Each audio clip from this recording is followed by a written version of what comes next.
Hit the bell for notifications so you never miss another stream.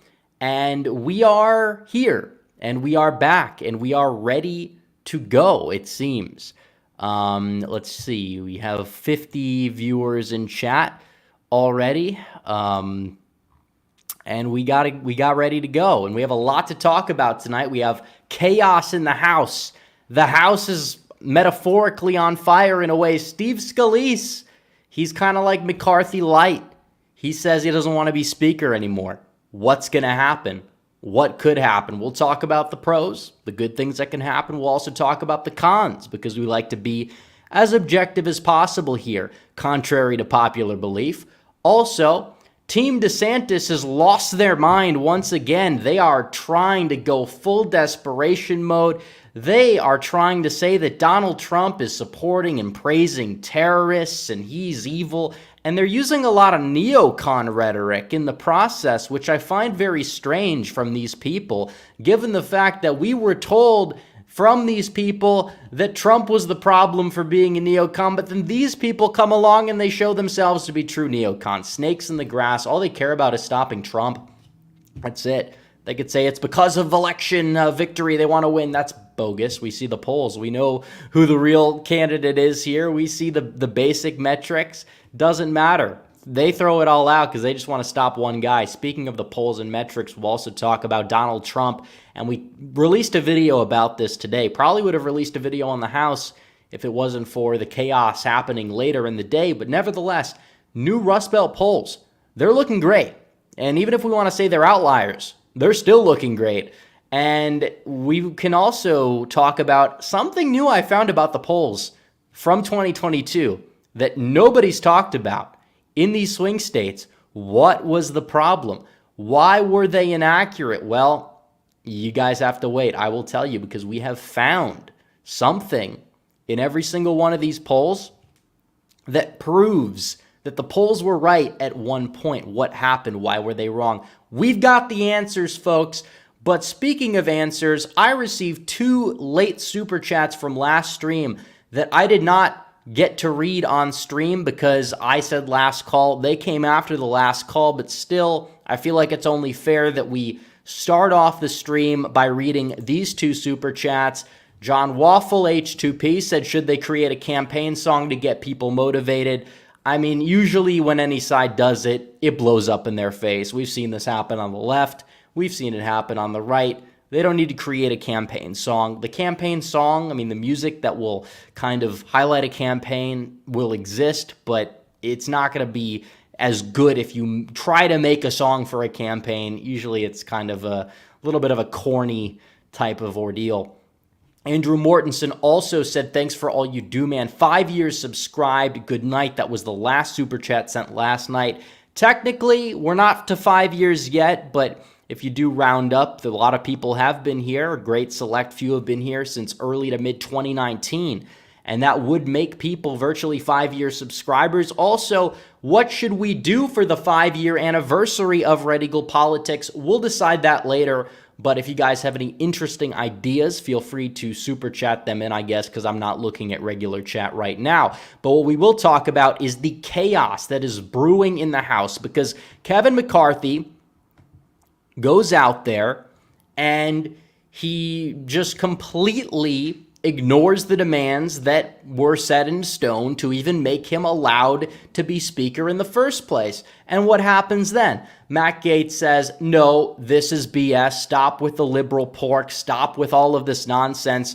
You know, you bungled the potential shutdown when all the polls and a lot of other metrics showed that the blame would have been put on Biden. He decides to cave into the Democrats once again. Guess what happens? Bye-bye. One individual gets to put up the motion. I don't know why he agreed to that, to be honest. He's kind of an idiot, McCarthy. But nevertheless, he goes out there. He gets removed. He said, try me. Well, they tried him easily. They rolled right over him. It was honestly beautiful to see. It only took 8 Republicans. And I understood why people would not want to do that per se. Maybe, oh, well, whoever gets in there next is going to be somebody worse, this, that, and the other thing. But we have to hold people accountable. We do. And I'm not a fan of Scalise either. Is he better than McCarthy? Probably is like a lateral move. He's McCarthy light. Obviously, he'd know that he would have to act better or he'd have to be removed. So I think by default, whoever you put up there, so long as it's not some Democrat compromise BS pick, that they're probably overall going to be better than McCarthy. But still, we need to get the best person we can for the job. We don't need to settle for less.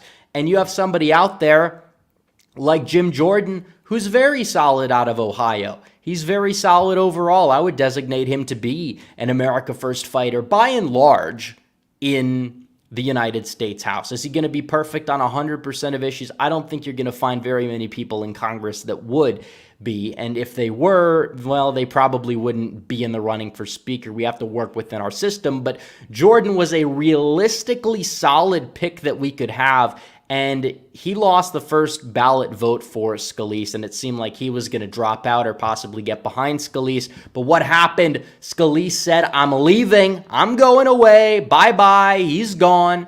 And as a result, chaos erupts in the House. This could go one of two ways, realistically. One is we get them to cave into us, and you see Jordan get more support to be speaker, and maybe they put up somebody that's more establishmentarian and weaker to the point where Jordan will have enough votes to have the upper hand, to have the leverage in negotiations. That's what it comes down to. So you're looking at that. That's good overall. That would be something good. Maybe you could get that as speaker, or you could get somebody that's kind of in between those two as speaker, which would still be an improvement from McCarthy. Obviously, we would like to see that. Or we could have some more establishmentarian clowns try to join the fray.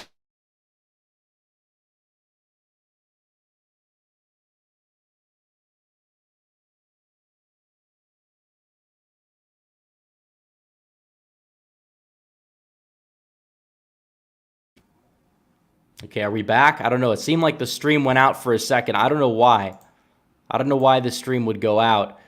But, I don't know. Are we back? It was buffering or something? Yeah, I don't know what's going on. The internet connection usually is very good. I don't know what the deal is tonight. But either way, it should be good right now. I don't know if it's still frozen. But, okay, we are back. What I was saying was, yeah, that would possibly lead to chaos, or maybe they could try to put in somebody there that's, one of these weaker individuals, but also happens to be in like a safer district. Because people that are saying Don Bacon, or even people that are going to try to put somebody like Mike Garcia, who would be a compromise pick that I could understand, he's in like a heavily Democrat district. You're not going to pick somebody to lead your entire caucus that would lose, or potentially could lose. I'm not even saying it would be a guaranteed loss, but because they could lose, it's not really worth it. And you don't want to do that, and you don't want to necessarily prop up somebody, because usually when people get into these roles, they become more divisive, they become less popular. So if you had like a Speaker Garcia, for example, or, a speaker in a district that's like D+5, yeah, instantly, overnight, their popularity is going down. They're probably going to lose.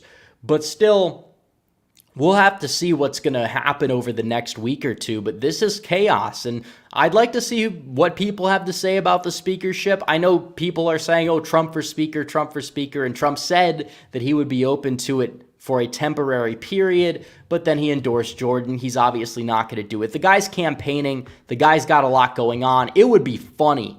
It would be great to see Donald Trump up there. Don't get me wrong. I would like to see it happen, but it's not realistic. It's not very feasible. I know that.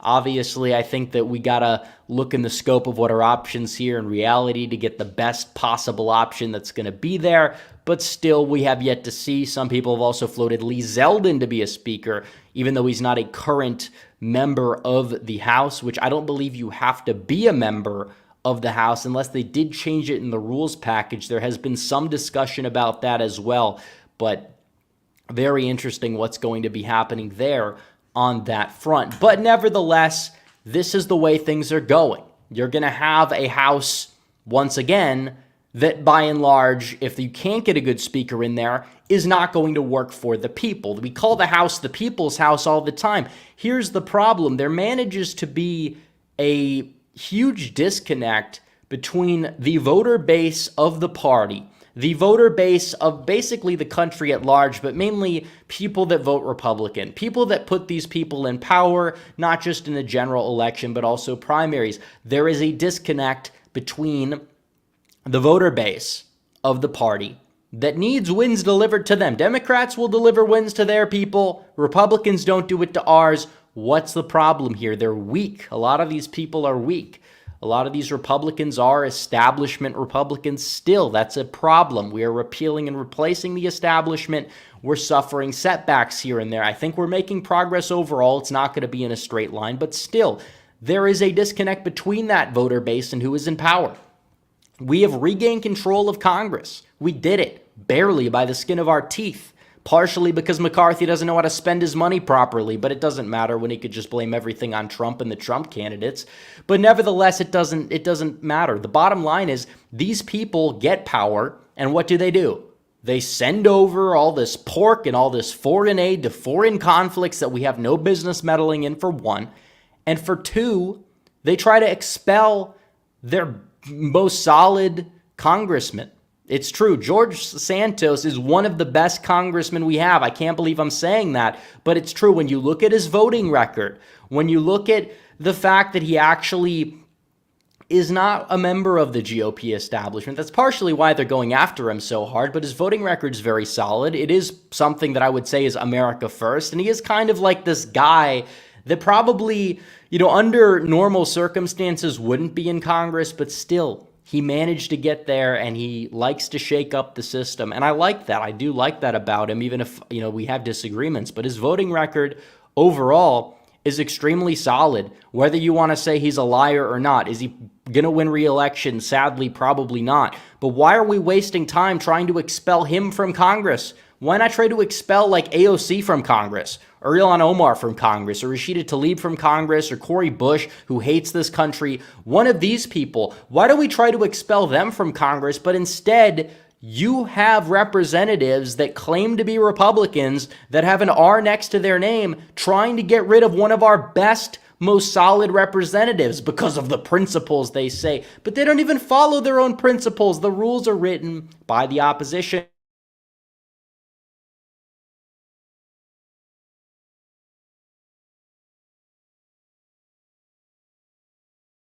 Our own congressman, apparently it froze out again. I don't know what's going on. Do you guys just see like a buffering part of the screen? I don't know. I don't get what the deal is with I don't get what the deal is with StreamYard. It's kind of, are we back?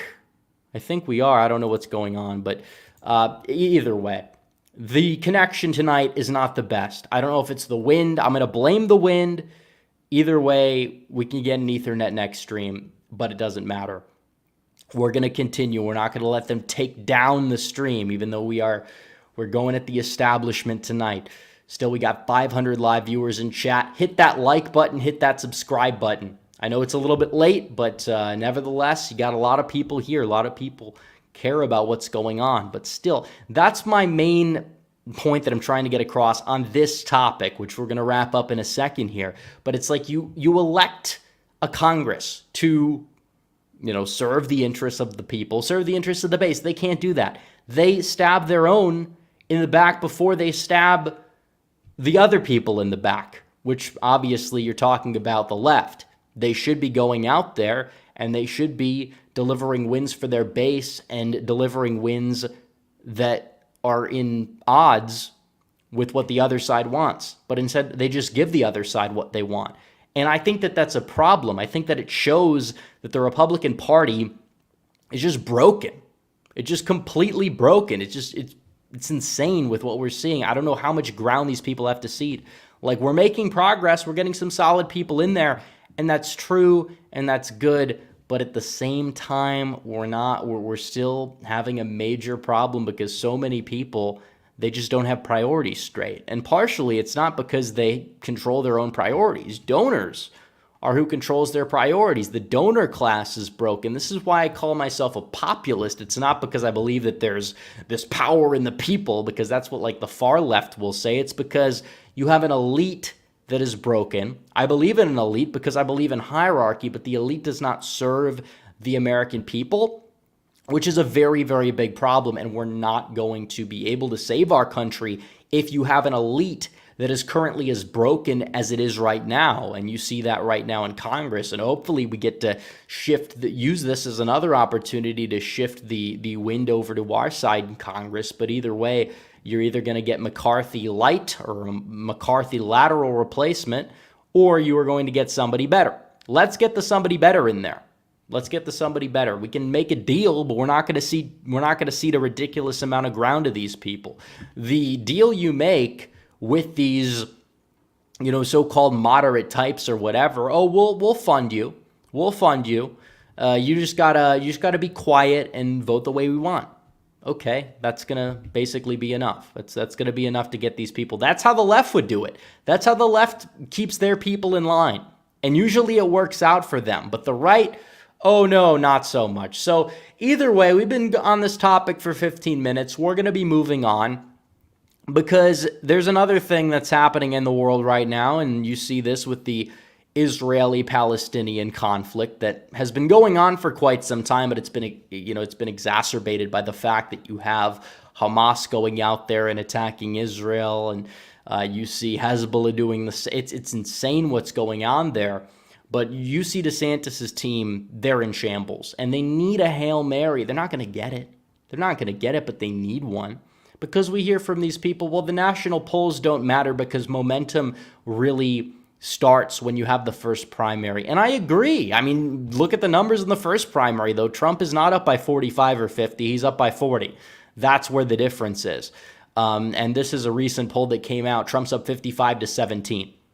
There are other polls in Iowa that show Trump up by even more than this, but it's like, oh, he's not up by 50. No, he's just up by 40. And if you win a primary by 40, you get a lion's share of the delegates.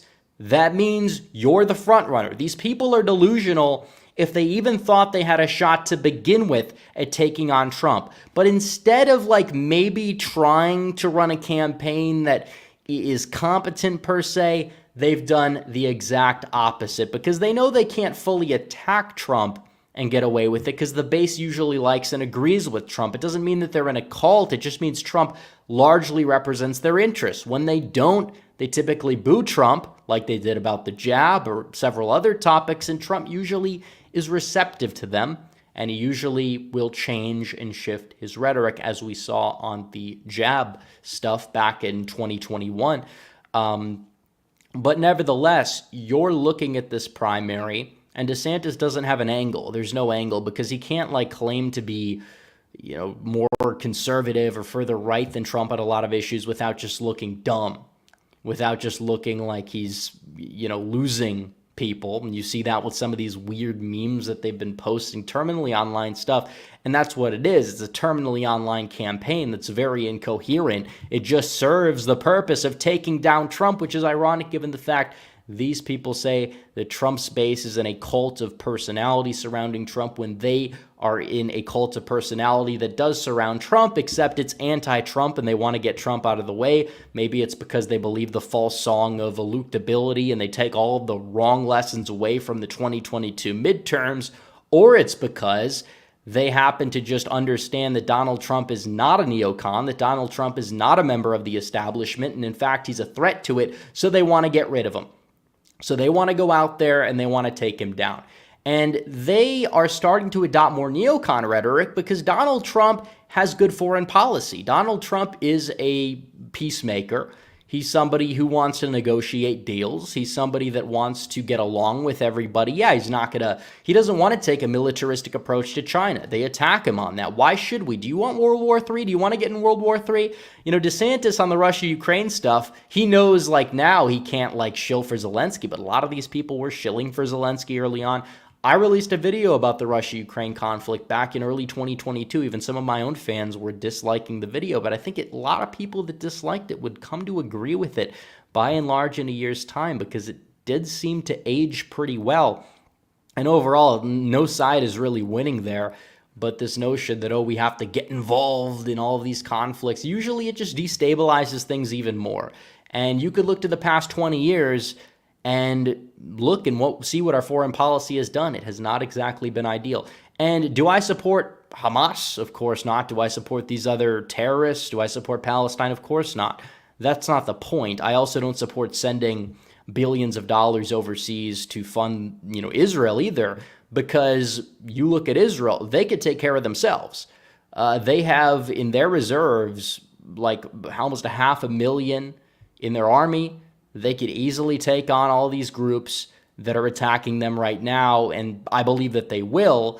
They also have a lower debt to GDP ratio than us, so there's no real reason for us to be funding them. They can build up their military, and if they do, it's probably going to serve them better over time. But still, because Donald Trump, as a lot of people do critique Trump for being a little too pro-Israel even, and Trump at large, during his presidency, he was very supportive of Israel, and I think he still, obviously supports Israel in the conflict, but you look at the big picture here, he is less inclined now to support, funding or meddling in a conflict, and he will critique their leaders for not being prepared for it, which I think is fair game. Let's say, let's just say like if North Korea attacks South Korea, for example, and South Korea likely had enough technology to know it was going to happen, possibly the manpower to stop it, and it wasn't stopped, you would say, well, they weren't exactly prepared. They were caught off guard. I mean, the same thing could be said about us. You think Clinton couldn't have stopped 9/11? We were talking about bin Laden for years before. Clinton knew about him. You see pictures of politicians at that time. Even American politicians have been photographed with the guy. They knew that this guy was bad news. They could have taken him out easy with all the meddling we did there in the early 90s. We didn't do it, and look what happened. So I don't think it's fair game to say we weren't prepared in that instance, because we weren't. We could have been, but we weren't.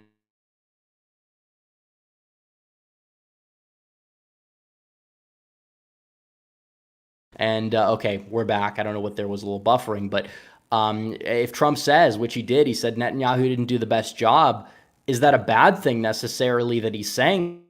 You're not allowed to criticize the leaders of a foreign nation. Of course you are. There's really no question about that. It doesn't mean that Donald Trump even hates Israel. His actions during the presidency obviously speak for themselves. If anything, he's giving him too much money, he's spending too many resources, whatever, still doesn't matter. What I will say is Trump goes out there and he's like, yeah, they were caught off guard. You look at these groups, Hezbollah wants it on the action. He said, they're very smart. They say don't attack from the north, they attack from the north. Which, again, are you not allowed to say that? Are you not allowed to say that people that you dislike are smart? I think the Democrats are smart. I think Republicans are stupid. I'm not a Democrat. I think that Biden's stupid, but I think a lot of the people around Biden are smart. I think they're evil. A lot of evil people are smart. All of the murderous dictators that we've seen throughout history are smart. Therefore, how exactly is this bad? How is it exactly like, oh, you're like in a cult, like sweeping it up for Trump? How? It's just basic common sense. Trump has said Xi Jinping is smart. He is smart. I think Kim Jong-un, a lot of these people, I don't necessarily like these people. They do bad things. They take advantage of us, but are they smart? Of course they're smart. So how is this Trump praising Hezbollah to say they're smart when he's clearly condemning them and their attack that they're doing? He's not cheering on the attack. That would be praising. But the Desantis people decide to go tweet this out. What is Trump doing? He's basically just saying, whatever happened could have been preventable, which it easily possibly could have been, because they're giving the enemy the strategy, and you don't exactly want to do it, which is funny because back in 2016, when Trump on the campaign trail was asked about how are we going to defeat ISIS, what did Trump say? I'm not telling you the plan. If we tell you the plan, you're giving the enemy what they want. And I thought that was a very good line. And what happened during Trump's presidency, the territory that ISIS had completely dissipated over the first few years or so, which I think was a very good foreign policy success for Trump that almost nobody talks about. None of these people talk about anything positive that happened during Trump's presidency, despite the fact that they tended to praise it. Even the stuff I didn't like during Trump's presidency, these people were praising, which really just makes everything they're saying completely disingenuous. But it's like Trump calls these people out on video. In the video, he says, yeah, when I say, Xi Jinping from China is smart, the media gives me hell the next day. And it's true, and they did the same thing, but he's calling out their tactics, and they still, in the video, it probably, even though it would have been, more, I guess you would say, more dirty if they cut that part out of the video, it would make sense. So honestly, DeSantis's people are dumb. They're dumb. And honestly, it's ironic that they're even talking about criticizing Trump using the word smart for anybody, because they have really no jurisdiction on saying who is smart and who is not smart, given the fact that the average in actual action regarding their campaign has like an IQ of -40. But still, that's beside the point. Then they dug the hole deeper. DeSantis was tweeting about it. They're digging the hole deeper. It's like the same stuff with the Kim Jong-un stuff. It's like Trump is basically saying, he's like smarter. He wanted to get along with them. And Trump's not even saying he wants to get along with Hezbollah. He's just saying these people are not stupid. Don't underestimate your enemy. That's true. This is good advice. You have to have an IQ of -5 or be a disingenuous cultist hack in order to disagree with that. But still, because they don't like they just don't like the vessel that's saying what's said, well, that's kind of their problem. And they're just very angry at Donald Trump all of a sudden because they know they're losing. They know the house is on fire. So what exactly are they doing? They're going out there and they are trying to, defame Trump and say he's a terrorist sympathizer, when in reality, that's nothing close to what was said. They're just morons. It's like, I can't even believe these people are going down to this level. It's like talking to a baby, guiding a baby through, learning how to read. But even then, I think that the baby could probably learn how to read better than these people could learn how to run a competent campaign. And we keep going on. Trump doubles down. He says Netanyahu was not prepared. And he said that was not a good thing for him, for anybody. And it wasn't. I mean, obviously, you look at something like, COVID, they will say Trump wasn't prepared. And obviously we could say, when something bad happens, sometimes leaders are caught off guard or they're not prepared. It's basic common sense. And he got attacked. He knew these people were antagonizing them for a long time. And they probably could have been wiped off the face of the Middle East by now with minimal effort, but they haven't been. So Trump's just saying, it's sad, they weren't prepared, and all these people died, whatever. I mean, is that not true? Is that not what happened? Of course it's what happened. Nothing Trump said is inaccurate in the slightest. And DeSantis is now focusing all of his energy on, well, you're not on your knees in front of Netanyahu, Trump, what's wrong with you? And it's like, you're running for president of America. Okay, face facts. Israel can take care of themselves. They can. They have a very powerful military in the area. They have the manpower. They have the money. They're not fighting a war against China and Russia. They're fighting a war against these insurgencies. That's basically what it comes down to in Palestine. And I think we need somebody, if anything, you want to get involved, you negotiate a deal. You negotiate a peace deal somehow, because I don't like these innocent people dying. I see a lot of neocons on Twitter that are cheering on the death, and they're taking this weird pleasure in the grossest aspects of the conflict. And it's I don't support, what are you doing? What are you doing? And I'm not on the side of Palestine either. I'm personally on the side of the United States.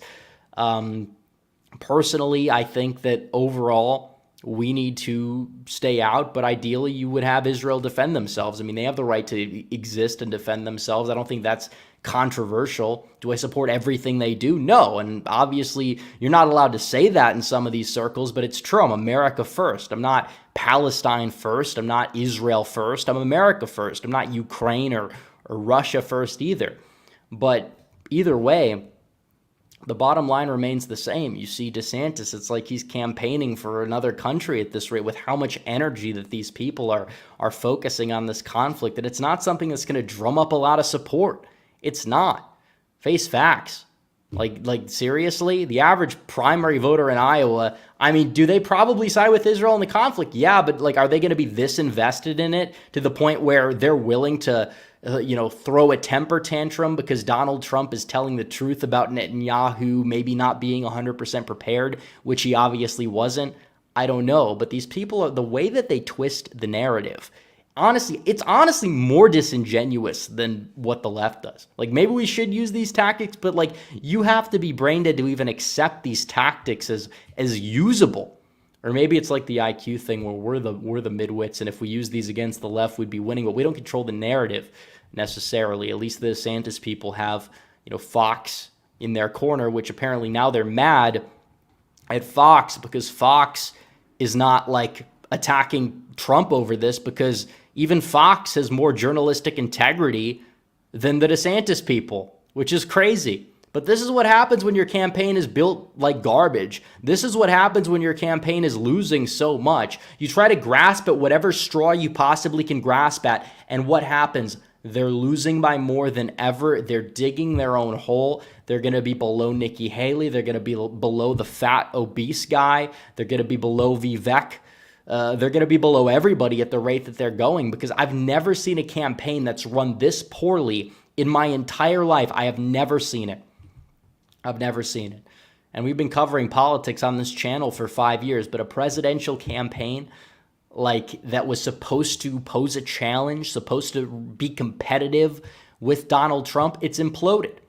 And it really has. They have mishandled every single possible situation. Every one. And it's like people like I said, I think there were people that said, maybe we like the idea of somebody younger. We like the idea of somebody with less baggage than Trump. They were window shopping.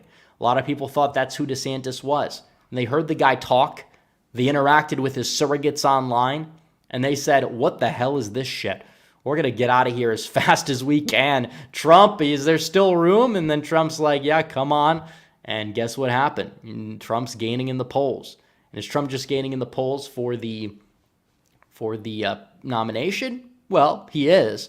I mean, new polls, even from firms that are very pro-DeSantis, like the Fox firm, they are showing Donald Trump up by like 45 plus points. It is getting ugly in the DeSantis headquarters. But nevertheless, Emerson polls out of Ohio, Pennsylvania, and Wisconsin show Donald Trump winning Ohio by 12, plausible, Wisconsin by 2, also plausible, and Pennsylvania by 9. I think that's a little bit of an outlier. I think these polls have a lot of undecideds. I take every poll with a grain of salt, but what we do see is that polls for the first time in a long time are favoring Donald Trump out of the gate. And you could say, well, this is just a plot to get Trump the nomination. But you have pro-DeSantis, not necessarily pro-DeSantis as in like DeSantis internal polls, because those are obviously going to just show their made-up numbers, the same numbers they made up to make Mitt Romney feel better back in the day.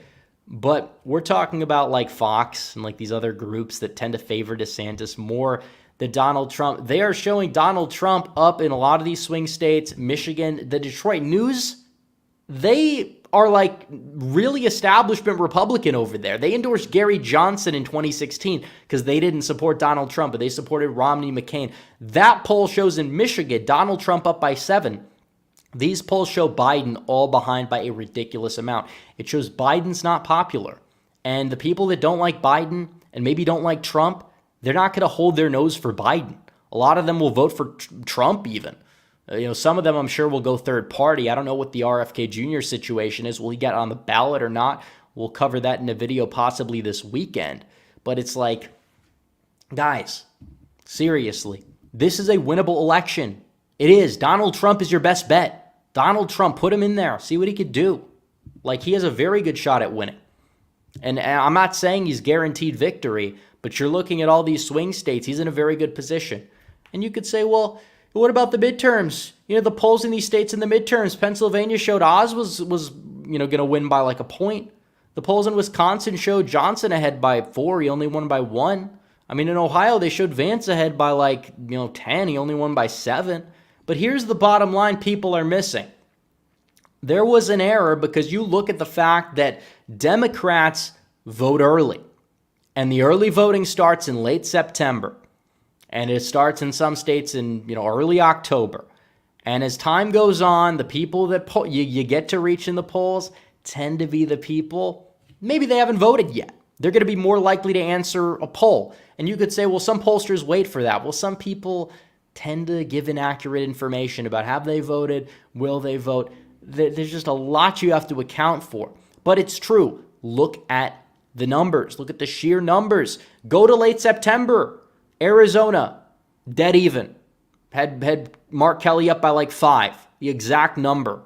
Same thing with Pennsylvania. Same thing with Wisconsin. Same thing with Ohio. Same thing with New Hampshire. Same thing from Michigan, which had Whitmer up by 10, but as you got closer to Election Day, it's like Dixon and Whitmer were like tied. And Whitmer won by 10, more than she won by in 2018. So it's like, it's interesting when you look at that and it's like, okay, well, clearly there's a mechanics problem that's also causing the polls to be skewed as you get closer to the election day. But as of right now, nobody's voted. And all the polls back then that, let's say the poll had Herschel Walker losing by 3. They showed Donald Trump up by 3. And that was pre any voting, to the point where it's like Trump and Biden are not Whitmer-Dixon. Trump and Biden are not Oz Fetterman. Trump and Biden are two distinct candidates that are running against each other. Biden's far more unpopular in Arizona than Katie Hobbs was. Biden's more unpopular, even like in Texas, than Beto Cuck was. Like, you're looking at the big picture. There's something people are missing. Go to RCP tonight. Do your homework if you care about all the data like that. I'm sure some people care more than others. But it's true. That is something I realized. And I go back to like late September, like September 28th-ish. The polls were dead on in almost every single race. Like, you could say maybe 1 point difference would be the worst you would get. And it's like surprising to me, to the point where it's like, Now they were off nationally, of course, but the national end polls tended to be the accurate ones, and maybe polling nationally at the end of a race is different. That's possible. That's possible that could change things as well, but you also have something called, districts that are wide open. Whatever, doesn't matter. What I will say is true, and that is there's a mechanics issue, and Republicans need to embrace early voting and ballot harvesting where they can, and even in some cases mail-ins. They're going to have to do what they need to do in order to go out there and win. Obviously, you can't just rely on election day voting. It's not enough, and we saw that in 2022. But the polling error in 2022 was not as bad. It was non-existent when you went back a couple of months. It's just we misinterpreted why the polls were shifting Republican, especially as Biden's approval didn't really dip from then until Election Day. So there's a lot of problems with Republicans in the midterms. None of them happen to be, Donald Trump is toxic necessarily, because when you look at the reason for voting, most people, when they were asked in the exit polls, are you here to support Trump, oppose Trump, or you don't care? A lot of people just said you don't care. The percent said we were opposing Trump was not even 25%, and the people that said they were there to support Trump, in some cases it was higher than the share that said they weren't supporting Trump, but it was basically even. That's what I'm saying. People misinterpret what the polling error stands for and what the polling error means, to the point where saying, but 2022, look, we made mistakes. I made mistakes. I've said I've made mistakes, but people are misinterpreting them, and they're saying Trump can't win because of the midterms when Trump wasn't even on the ballot. He wasn't. Face facts. That's what it comes down to. Trump's brand is toxic. Well, Biden's brand's more toxic. A lot of Democrat candidates ran from Biden like hell because they know they had to, and they did. And Republicans failed on messaging in some areas. They failed on how they spent their money efficiently. They failed on mechanics. And I mean, technically, you could say Trump attacking, early voting and stuff didn't help things, but nevertheless, he's only one man. Republicans just go along with things like that, and they've been going along with them even before Trump came along in some cases. You had Republicans opposing ballot harvesting in California for a long time, and then they started to do it themselves and take advantage of it. Now they're flipping House seats for the first time since the 90s. So there's a lot that matters. There's a lot it comes down to, and we're going to obviously keep talking about this, and we'll monitor future polls. But I want to get to the Super Chats. I do, because Super Chats, we have 11 of them. And you guys have questions for me, and you guys have comments, and we're going to get to all of them. And if you want to send in any questions or want me to read anything, feel free to Super Chat. I'll get to them during the show. So let's see here. Kit Adams for 10 says, in what ways do you think the current situation in the Middle East will affect the 2024 election? Will it work in Trump's favor? I mean, it's too early to tell. I think overall, like the whole messaging that Trump has on foreign policy is better. If Biden suffers another L in foreign policy, which he very may well, then yeah, I think it possibly will work in Trump's favor. But I think foreign policy as a whole, with the Afghanistan withdrawal, with what we're seeing between Ukraine and Russia, and the fact that Biden is picking his side and his side is losing, and the fact that you wouldn't even have the invasion with Trump in the White House, and possibly the same thing with this conflict, yeah, obviously I think that Trump will be able to use it to his advantage. Obviously, any chaos does not help Biden. And that comes to the next super chat from Johnny, who says, do you think the Lichtman's keys are the real deal? To an extent, they're a general guide. Do I think that they're infallible? Absolutely not. I mean, the guy said Afghanistan doesn't count as a withdrawal.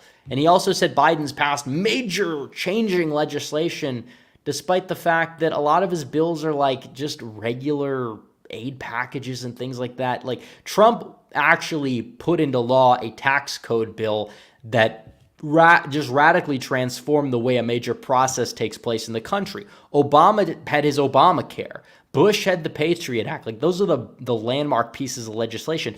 Biden's passed legislation, it hasn't been that consequential, and it's extremely unpopular. And Biden's approval on the economy's in the gutter, and he wants to give Biden like the economic praise. Like, it doesn't matter what the unemployment rate is to a lot of people when their wages aren't going up, when you have people dropping out of the workforce, people are being paid not to work. I mean, this is not a winning situation for Biden. It's not. He's trying to jail his political opponent, and he's failing. He's falling flat on his face. Well, his political opponent has 4 indictments. Like, you talk about dictators overseas and authoritarian leaders overseas, like, they usually don't lose their elections after jailing their political opponents or trying to put them in jail, but Biden might be the one to do it. I mean, he's that awful, but we can't take it for granted. Obviously, we can't get overconfident. I know people like to be. We like to stay positive, but at the same time, we have to play like we're 5 points behind, because we saw how the polls were. And they lagged 5 points behind in many cases. And what did we do? We kicked our feet back and said, oh, red wave. It really was like a red puddle, and we left a lot on the table. So shout out to Hudson Dean for 5. Thanks for the super chat without anything. And then he sent this with something that said, these anti-Trump AFP action ads are everywhere and they're pissing me off. I have not seen them, so I can't comment. But thanks for the super chats, by the way. Real Texan Politics with a member chat. He's been here for 15 months. His thoughts on the day of jihad scheduled for tomorrow. I have no idea. It's probably some Palestine protest nonsense. Base Cato says, you hear Chunk Yogurt. Unironically, yeah, I heard that. He unironically declared he's running for president. He couldn't get more than 5% against Mike Garcia. Yeah, but the key point that a lot of people aren't understanding is that he cannot run. He is born in Turkey. He is not born in America. I don't know what the hell he thinks he's doing by running for president when he literally cannot run for president. He's like, oh, but the court case, right? This court case is going to have me running for president. No, Cenk. Sit down.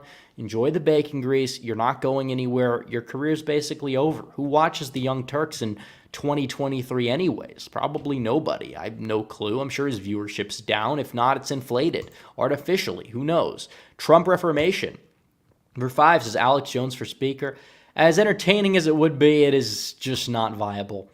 And I think him as press secretary would be hilarious. Just getting in these fights with these journalists would be so funny. It'd be hilarious. Apex Caliber says, shock Scalise's out, Trump strengthens the party. Well, he does. Depending on what we can get here, he could take it as a victory, because it seemed like, and all the DeSantis people were like, haha, Trump's endorsement for speaker lost. But they're the same people that were mad at his last speaker endorsement despite it winning because Trump did it. Guys, these people, like, I understand criticizing Trump for endorsing McCarthy. You know why? Because I did it. Like, at the beginning of the year, I said, this isn't good. I don't like this. But these people, for some reason, like, are mad that Trump's endorsement lost just because Trump endorsed him. They're trying to, like, wave a loss in his face. Well, you're going to get the biggest L waved in your face ever in no time. These lunatics are going to see. Apex Caliber says Meatball Ron DeSandwich is... yeah, they're desperate. So true. Thanks for the super chat, Apex. DJ Aftershock says, hear about RNC/Rana refusing to send money to... yeah, if it's true, it's bad, obviously. I don't know how much money they have, but this is an important race this year. It needs to be focused on. I mean, there's no questions about it. Like, the fact is the RNC is a broken system. I mean, Rana never should have been rewarded with another victory. I mean, there's no reason for it. She's disaster on many fronts. Once again, just because you are capable of running a state GOP to victory doesn't mean you could do it at the national level, just like Ron DeSantis would never be president. But still, it's the same concept. And no, I don't support Rana whatsoever. I think she should not have won her chairmanship or chairwomanship or whatever you want to call it. But yeah, she needs to go. Hopefully this is her last term, and hopefully she doesn't stab Trump in the back while pretending to be his friend like she did in 2020. Just dial down the messaging. I'll give her credit for the whole bank your vote stuff, because it does seem as if there is an effort there to adopt some of the, Dylan platform that had some positive things in it. But other than that, no, she's a disaster. She needs to go. Absolutely. Very soon. Andrew Mortensen said Trump possibly in good position to win the popular vote. Yeah, possibly. I mean, it depends on California. If he's doing better in Florida, he could even be doing better in Texas. I would love to see that. I think it's possible, given many factors. California, New Jersey, New York State, I think he's going to do better there. But yeah, he could win it. I don't think it's the most likely course of action, even in victory, despite what some polls say. But, if enough polls say it, maybe it'll happen. Who knows? I think it's more possible when you consider the fact that there's third-party candidates, because then it definitely, adds an X factor that would make Trump the popular vote favorite. So yeah, maybe considering that, Trump would be the favorite to win the popular vote at that point. I don't know. Andrew Mortensen says, have you and Scott Pressler talked? You guys are goats. Well, I've not talked to him directly. I know he follows me on Twitter. He responded to one of my tweets the other day. But, yeah, he needs to keep registering voters. That's what his job is. B in DR News says, LT is coping with Biden so hard, I'm loving it. Well, the funny thing is that we see all these polls for months that show Trump lags behind, or DeSantis lags behind Trump compared to Biden.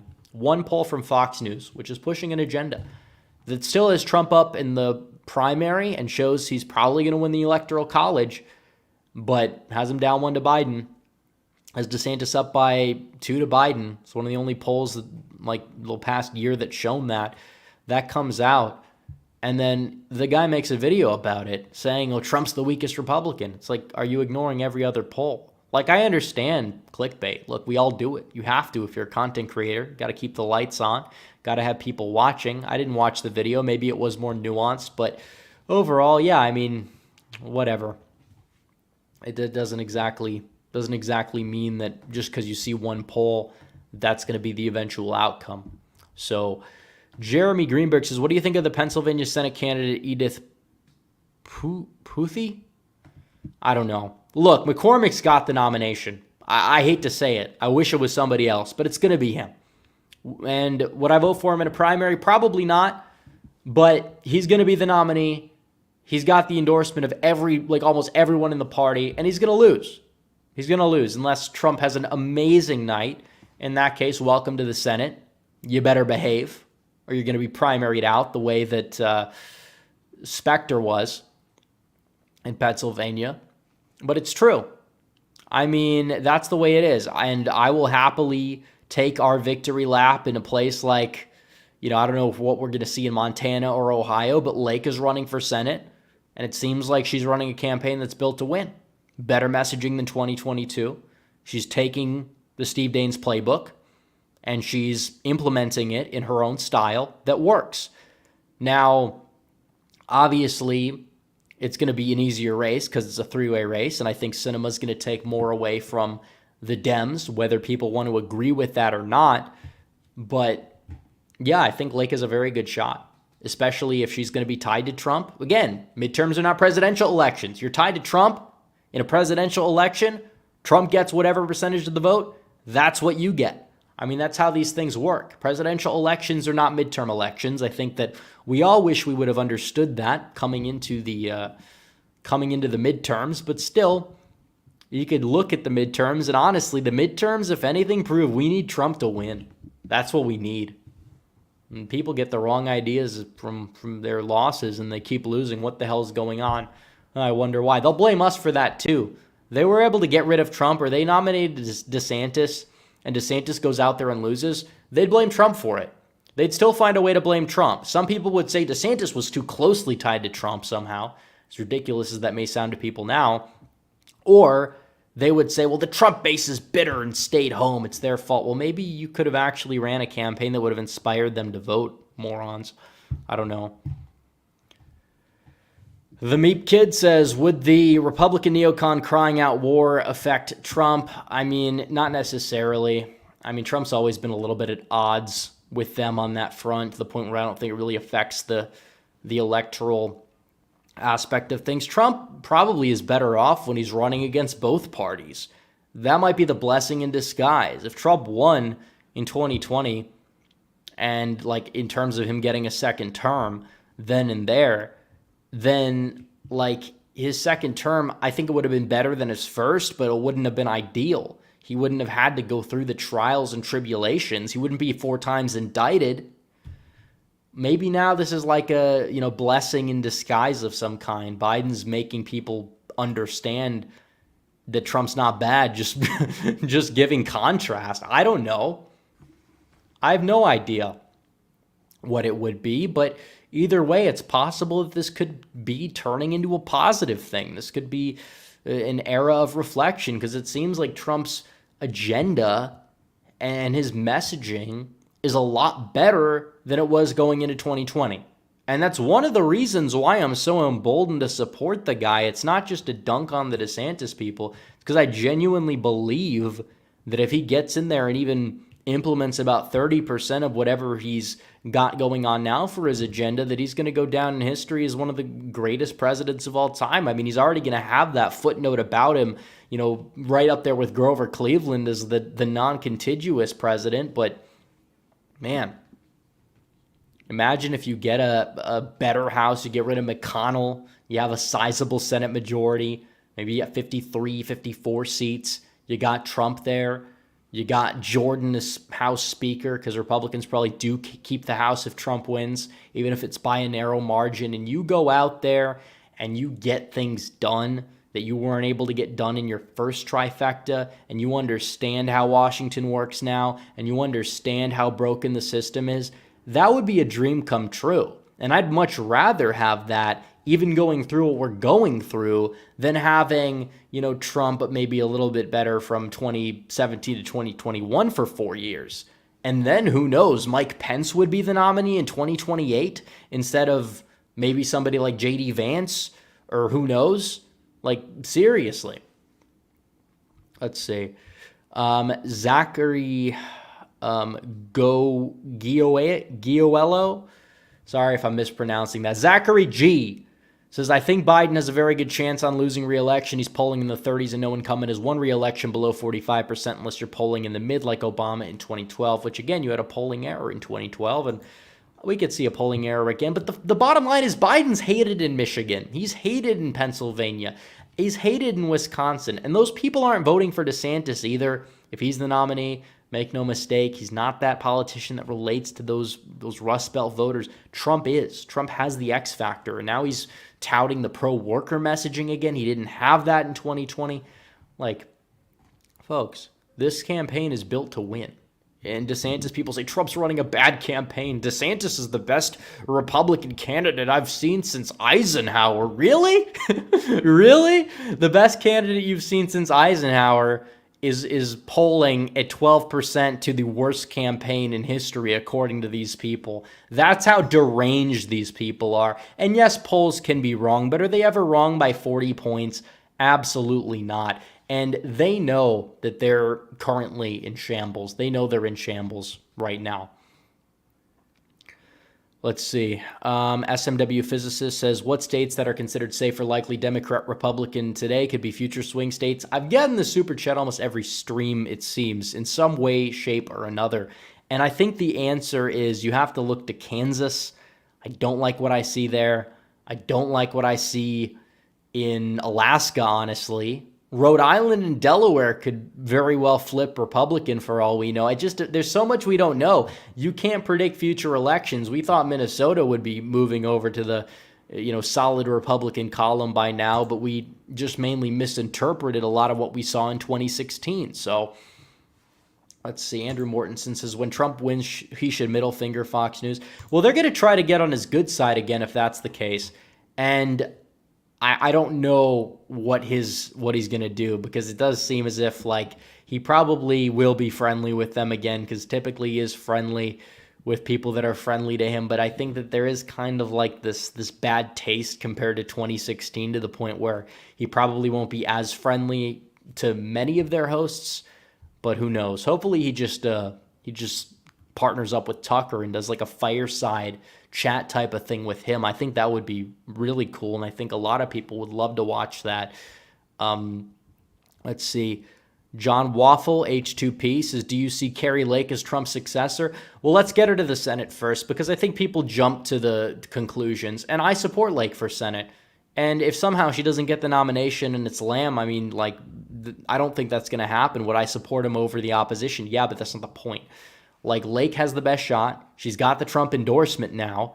And regardless of whatever you think about her, she actually has a very good chance to win. I think that we need to support her and not doom about her because, she's mean. Her campaign's mean. Well, grow a pair of balls. It's 2023. We don't have much time to save the country. If you actually are a conservative and you believe in conservative principles, you're going to stand with Lake instead of standing with somebody who votes with Joe Biden 100% of the time, who pretends to barely dilute his agenda by going into the Republican courtroom and doing God knows what, and Kirsten Sinema. And even if you say, well, I can't stomach Lake, so I'll vote for Sinema, that's a vote for Gallego. That is a vote for Ruben Gallego, who is a fat piece of shit. I'm sorry, but that's exactly what he is. He is a lunatic. He is a loser, and when Kari Lake confronted him in person, it was hilarious, because he was just like, moron. Okay, let's see. Super chats. DJ Aftershock says, low 1Q Buffett rep can't compare to high 1Q Asian Chad Rufus. Desantis is the most impressive and highest IQ candidate since Eisenhower, even Reagan low IQ. That's a real tweet, though. This is not a parody. This is literally the tweet that he said, except the part about Reagan. But it's Eisenhower wasn't even the clear choice in that primary. Taft would have probably been better on certain issues. He was a paleocon through and through. He also, when it came down to expanding the intelligence agencies, he wouldn't have done it as much, almost certainly. Now, do I think Eisenhower knew what they would become? No. I think Eisenhower did positive things as well, but still this notion that he was this greatest president or the clearest Republican choice, it's no, not really. And DeSantis isn't either. Clearly, because even the own DeSantis people, a lot of them, and maybe not, online necessarily, but even a lot of these voters that were claiming for DeSantis, they've either gone to Trump, or some of them are going to Haley. It's what the hell is going on here? It's a mess, folks. It's a mess. Stingray says, people are still talking about the poll that had 30% of polled Democrats voting for Trump, 20% most likely, 10% likely.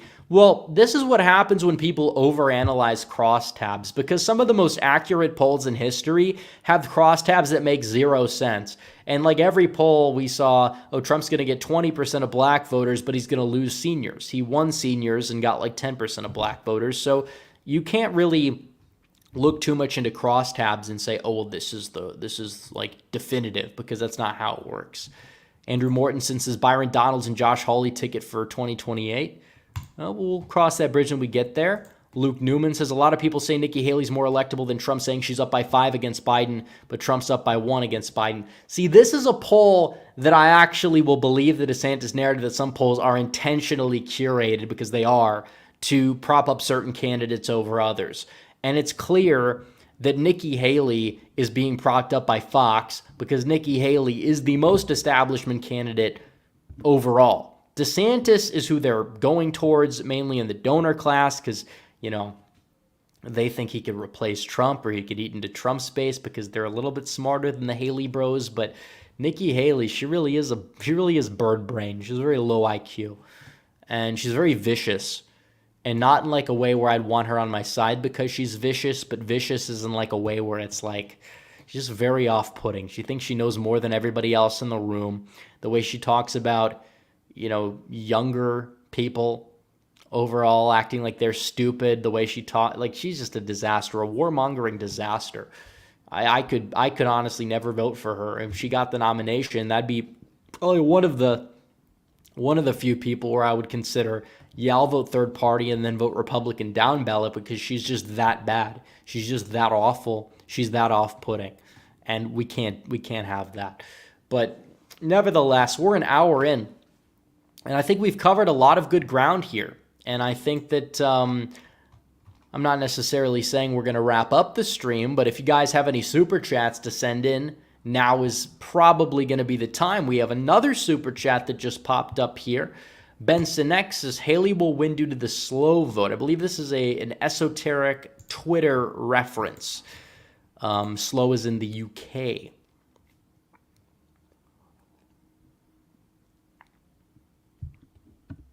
Let's see. Andrew Mortensen said, what about Vivek in Trump's cabinet? I like him.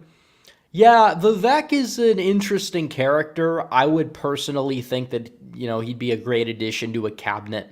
Do I think he's like VP material just yet? Like, no. I don't know what he really adds to the ticket, aside from being like younger. And there are some like question marks about his past. Like, I do think some of what the DeSantis people say about him in the past is fake. I think some of it, there are question marks there. He's definitely a fast talker. He's a very intelligent guy. And whether you like him or you think he's like an op, he is a smart guy. And I think that having him in the cabinet in some position is not a bad thing at all. I think it'd be very good. It just would depend on what position you'd be willing to give him. Like, his foreign policy is very good. That's why they hate him so much. And that's why I believe that he's not like a full op, because the establishment really does hate him. They really have that vitriol, the same vitriol towards him they have for Trump. Byron 8899 says, do you think the GOP should play ballot harvesting game the Dems do? I feel like it doesn't. Yeah, it doesn't matter if the candidate's good. I'm sick and tired of hearing this. Oh, Carrie Lake only lost because of she insulted McCain voters, they say. But that clip didn't go viral until after the election, by and large. Second of all, Katie Hobbs stayed in her basement and got drunk probably every day and played with her cats or whatever. And she insulted Trump voters, calling them Nazis, which is far worse. And there's far more Trump supporters in Arizona than there are McCain supporters. Just look at the favorability rating. McCain is like 34%. Like, a lot of the McCain people are diehard. But this notion that, McCain is beloved. Like, the guy's disliked by a lot of Republicans and still a good share of Democrats. Yes, there is that independent voting bloc that can be crucial, that does like McCain. I'm not saying that. But, like, one part of the electorate was insulted a lot more than the other part of the electorate, to the point where it's like, okay, this doesn't exactly add up here, if you want to be honest. And obviously one was probably raised more in the spotlight, even if it wasn't in a specific clip in and of itself. But I will say that, like, yeah, it doesn't matter about the candidate quality. Fetterman is a far worse candidate than Oz. I mean, you can critique Oz. Yeah, he has base issues, which exist and are important not to have. And he didn't have that many ties to the state. And it's like, maybe we need somebody that does not have base issues and is from the state. Dave McCormick fails on both fronts as well, to be honest. But, like, when it comes down to it, yeah, Oz should have won. I mean, he was clearly the better candidate to anybody that paid attention, anybody with half a brain. And it's like, it comes down to turnout. That's all it comes down to. And it's not like, Oz got Trump supporters, but he just couldn't get those suburbanites when he failed across the board. And if anything, he did better in the suburbs in terms of compared to Trump than he did in the rurals. where he saw the most drop-off. So a lot of it is base issues, and Oz was not the best candidate. But at the same time, Fetterman had the operation going. He could have been fully brain dead. He could have been non-existent. And you still would have found a way to victory. I mean, that's the way these things work, and so many people don't understand it and pretend like elections are about, oh, you have to run the candidate to appeal to these moderates who always turn out at the same level. It does not work that way. And they keep losing, and they wonder why they're losing. I don't know. Maybe look in the mirror. Let's see. More super chats here. Lucas Handros says, Trump VP predictions? I don't know. It's probably going to be Kristi Noem. Am I thrilled with it? No. Do I like it? Not really. Do I think she's 2028 material? No. At the same time, I don't think anybody's 2028 material that realistically could get on that ticket. So I really don't know. I wish Byron Donalds was not from Florida. I think he'd be great. He appeals to both wings of the party. He is a staunch Trump backer in policy as well, and he has good optics. No, I don't believe because he's a minority that he's going to get minority votes. That's not my angle there. I know some people have that angle, but I don't think that's accurate, especially for a Republican. But either way, we'll see what happens. We don't have a short list. We'll probably have a much better picture about the VP situation 6 months from now than what we have right now. Blues basis is DeSantis 2028 DO. Oh, yeah, absolutely. His campaign now is run awful. It's probably going to be even worse by then. I mean, even Florida, his approval rating's gone down because he's not the governor of, he's like the governor of Iowa right now. He's spending so much time in Iowa, which I understand if you're running for president, that's what you do. But at the same time, it's like people are not fond with what he's done because they understand that it's a futile effort. And now he's down by 35 plus points in his home state to Trump. Trump has erased any chance DeSantis has at winning any state, even Utah. Trump has a 15-point lead, which Utah is definitely not a state that Donald Trump performs well in whatsoever in these primaries because they typically have these more, Mitt Romney-style voters, which is a good thing that he's out of the way because I personally did not think he would lose a primary. Luke Newman says, I think Nikki Haley would get to crush Biden in 2024. LT keeps saying she's more electability. That's not correct grammar there. I wouldn't vote for her in a general election. I'm for Trump. So you believe that she would get to crush Biden without Trump's base? I mean, that's kind of counterproductive there. Kind of contradicts itself. FM32047 says, who are your picks for Nevada, Ohio, and Wisconsin Senate? Nevada is probably going to be Brown. Ohio, I don't know. Trump's not endorsing Moreno because his campaign is falling behind in the polls. It could be either Moreno or LaRose. Hopefully not Dolan. Wisconsin, honestly, it's probably going to be that Hovde guy. And it just I don't really trust him a whole lot, but he's not going to weigh down the ticket. So whatever. Yeah, I hope he beats Baldwin. Hope we win all those states. I'm not thrilled with a lot of the candidates, but you know what? You're getting rid of Romney. You're possibly getting Lake. You're possibly getting Rosendale in Montana, who would be great, even though the establishment is hell-bent on trying to end him. And it's funny because they talk about Rosendale can't win. Meanwhile, it's evident that if Rosendale gets the nomination, the Libertarian Party's probably not going to run anybody. They're going to go after Sheehy like hell, and that's going to really hurt Republican chances. Besides, Rosendale's a lot more established since his 2018 loss, which was very close in and of itself in a very heavily, blue year. And the electorate that turned out was like Trump +4. You're probably going to have an electorate that'll be Trump plus, the last poll said, 15 to 17 in Montana. So it's seriously? Is this what we're worried about right now? You're worried about somebody who lost one election statewide, won the rest of them, had the worst circumstances for that one, was seen as an afterthought that couldn't win. That's the guy you think you should be worried about. I just don't see it. Luke Newman says, I meant to say she would get crushed to Biden. Sorry. It's okay. I understand. I mean, she would get crushed by Biden. Just the grammar was throwing me off a little bit. All right, we're an hour and 10 minutes in. I think now is the time of the stream where we're gonna possibly just look at regular chat. and see what regular chat has to say. Romney getting out, Rosendale getting in would be so based. Absolutely. Romney's gone. He quit. Sodium Soldier says, isn't it funny? Romney left office the moment that McCarthy was ousted and real investigations would start. Yeah, I just think he didn't want to go through another primary cycle. He was worried that he could have lost that. He just didn't want to serve another term. He's getting old. His little grift is up. I don't know what he's running from, but we'll see. See Kevin Hearn as speaker. I don't know too much about him.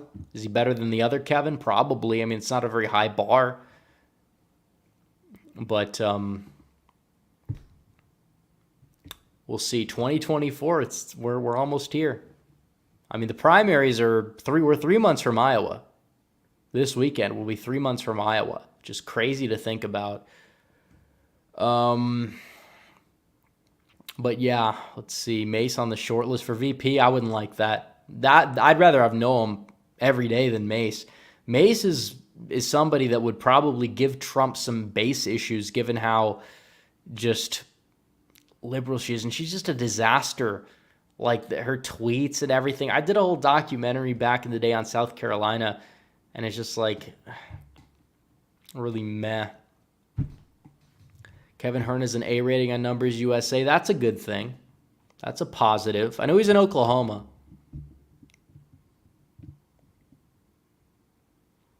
Zeldin for VP. I'd take it. I mean, Zeldin would actually help Trump with that wing of the party that may not be fully on board with him. I mean, they're going to come on board regardless, but he would speed up that process for sure.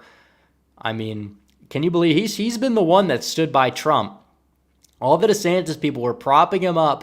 Oh, he ran a great campaign, whatever. But now that he sides with Trump, oh, he lost, they say. We needed Katko for that seat, which Katko would have gotten absolutely destroyed. But that's not the point. Like, Zeldin, he's like a candidate that can appeal to both sides effectively and well.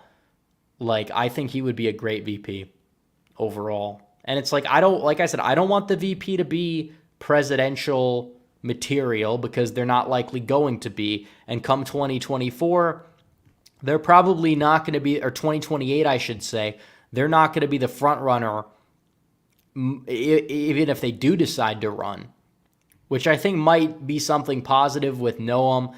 Because, like, let's say Noam is VP for 4 years. She runs for president. She's going to get cooked by probably somebody else not named Ron DeSantis.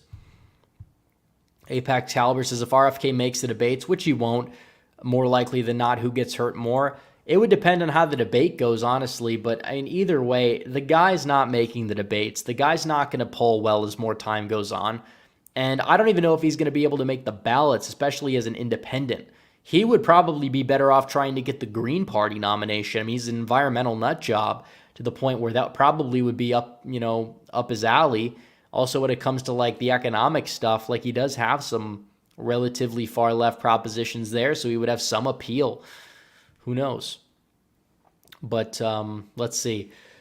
All right, we're going to end the stream in about 60 to 90 seconds from now. So if anybody has any final super chats, now's the time, the official last call, because last time we did this, there were 2 that slipped through. We covered them. We read them earlier on in the stream.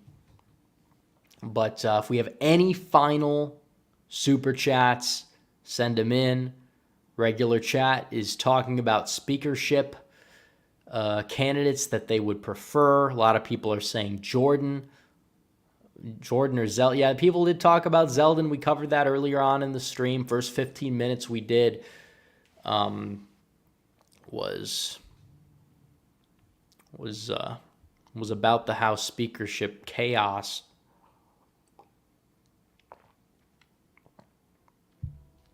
We got a couple more. Luke Newman says, this will be my last super chat. I've been watching you for 3 years now, and I think you're awesome. Sorry about the grammar. It's okay. I mean, there's a super chat limit, so I understand that you can only fit a certain amount of words in the super chat. Also, Andrew Mortensen says, LTE versus rep debate. You'll destroy him, brother. Well, thank you. I agree I would come out on top of a debate, but, like, I've tried to do that for years, and it's always never worked. So, like, it's just never going to happen.